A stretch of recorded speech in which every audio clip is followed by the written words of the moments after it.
semuanya, bertemu lagi di channel video saya kali ini. Seperti yang sudah saya bahas di video saya sebelumnya, di mana pembahasan tentang perkembangan Hindu-Buddha di Nusantara, juga kerajaan-kerajaan yang menganut agama keduanya. Sekarang kita akan ulas tentang kerajaan yang berikutnya, yaitu Kerajaan Kutai yang muncul sekitar abad ke-5 Masehi. Langsung saja ke materinya. Latar belakang lahirnya Kerajaan Kutai. Kerajaan Hindu berikutnya yang terkenal di Nusantara adalah Kerajaan Kutai. Diperkirakan muncul sekitar tahun 400 sampai 500 Masehi. Banyak sumber yang menceritakan tentang kerajaan ini. Dahulunya kerajaan ini merupakan kelompok masyarakat yang berada di daerah Muara Kaman, tepi Sungai Mahakam, Kalimantan Timur. Di wilayah ini ada kelompok masyarakat atau suku yang dipimpin atau dikepalai oleh orang yang bernama Kudungga dari Wangsa Sungga. Berasal dari India, sumber lain menceritakan di saat Kudungga menjadi kepala suku di daerah tersebut, pengaruh Hindu belum masuk.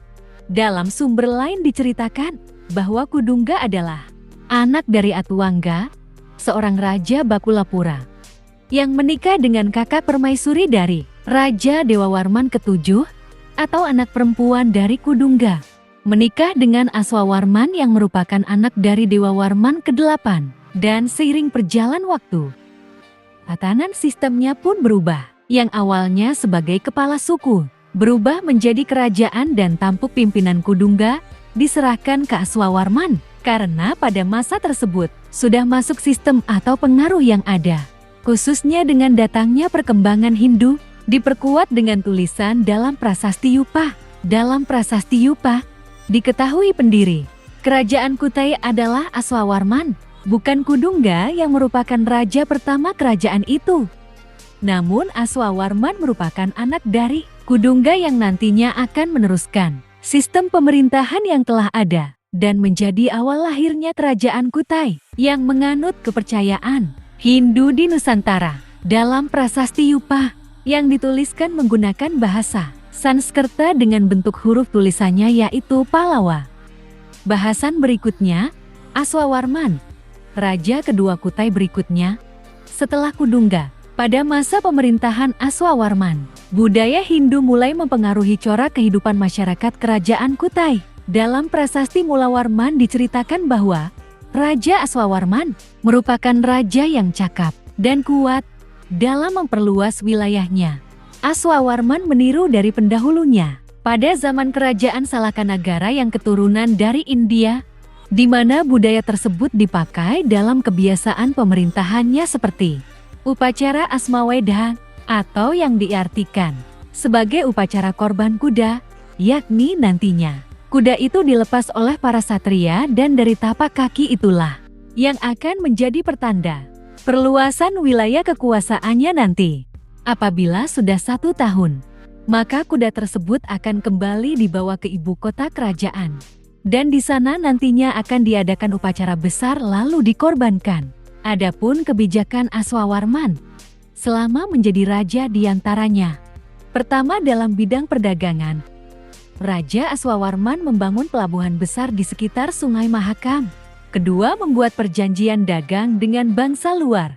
Ketiga, penggunaan emas dan perak dalam mata uang untuk bertransaksi. Keempat, membangun jalur dagang darat dan laut sebagai penghubung dengan negara lain. Itulah beberapa kebijakan Raja Aswawarman dalam memimpin Kutai. Menyadur dari kumpulan catatan Ien Syahreza Af dalam buku Memburu Sejarah Kuta. Tahun 1996, maka raja-raja Bakulapura Kutai Martadipura ada 29 raja.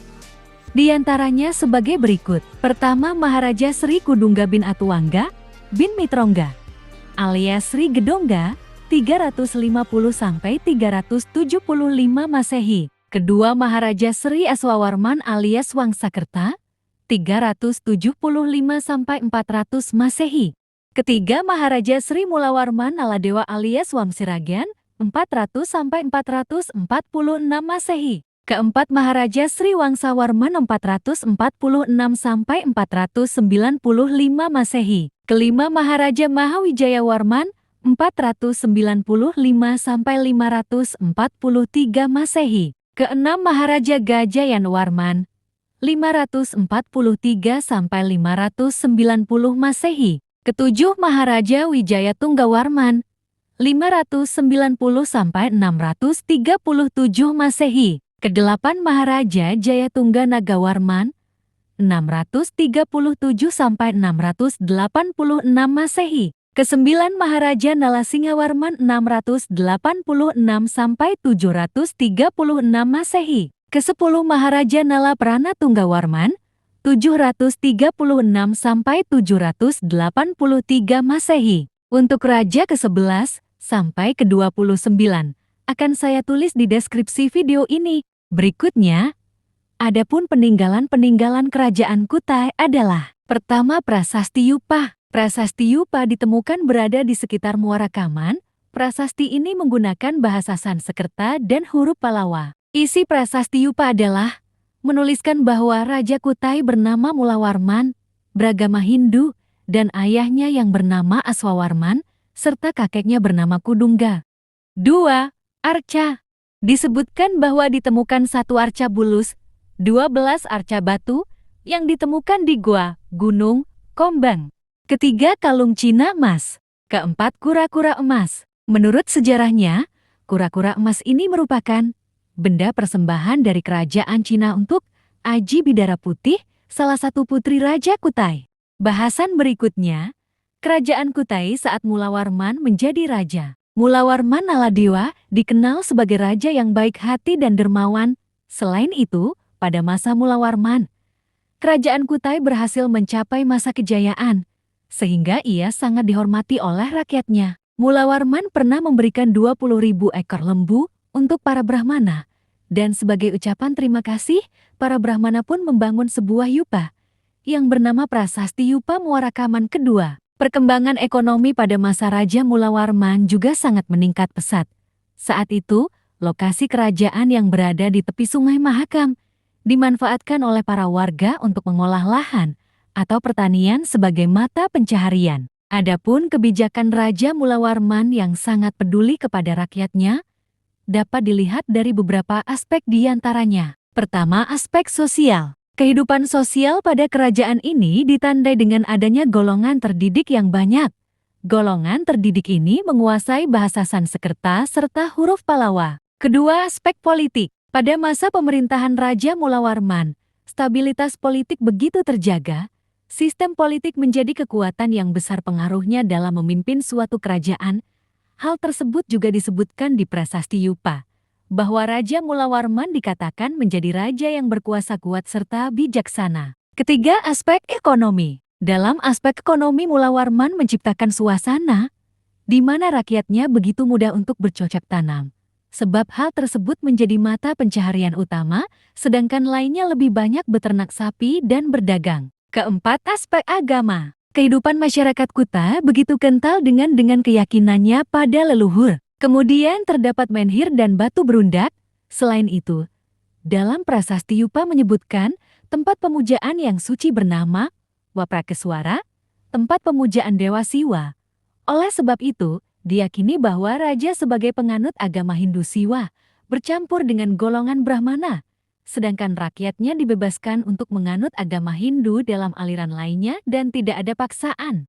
Demikian sekilas pembahasan tentang kerajaan Kutai. Dari awal muncul sampai kebijakan masing-masing rajanya. Pertama dari Raja Kudungga, Raja Aswawarman, dan Raja Mulawarman yang mencapai puncak kejayaan kerajaan Kutai.